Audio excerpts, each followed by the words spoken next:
Ce mardi 15 août, Gérard Leclerc a trouvé la mort dans le crash d'un avion de tourisme qu'il pilotait.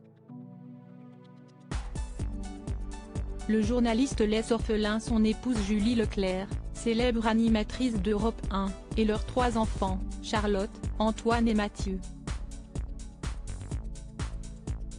Si est-il une figure du journalisme français qui s'est éteinte, ce mardi 15 août.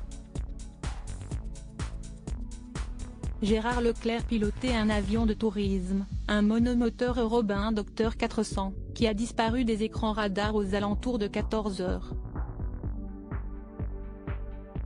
S'élançant de Loudun pour se rendre à La Baule, l'engin a perdu soudainement de l'altitude avant de s'échouer à l'embouchure de la Loire et du canal de la Taillée. Les 3 personnes présentes à bord, dont l'éditorialiste de CNU, n'ont pas survécu au crash, 2 corps seulement ayant été retrouvés dans l'eau, selon plusieurs sources. Âgé de 71 ans, Gérard Leclerc était le plus connu des passagers, marquant téléspectateurs et auditeurs par sa passion pour l'information tout au long de sa riche carrière. D'Europe 1 à LCP, en passant par France 2, où il occupa notamment le poste de rédacteur en chef de Télématin, le demi-frère de Julien Clerc a intensément commenté l'actualité politique. 3 enfants plongés dans le chagrin, il laisse orphelin son épouse Julie Leclerc, née Chantal Céloron, et voix bien connue des fidèles d'Europe 1.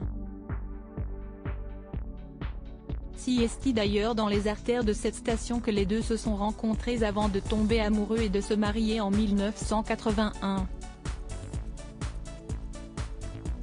De cette union, naîtront 3 enfants, dont 2 jumeaux, Antoine et Mathieu, nés en 1982.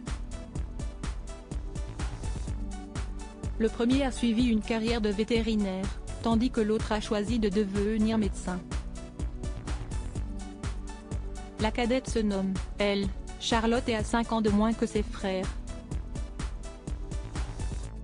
Tous sont plongés dans une immense tristesse, eux qui rendaient régulièrement visite à leur paternel, attaché à la Vienne, où il y possédait un vignoble. Un coteau situé sur la commune de Trois-Moutiers, près de Loudun, d'où l'avion s'est envolé ce mardi.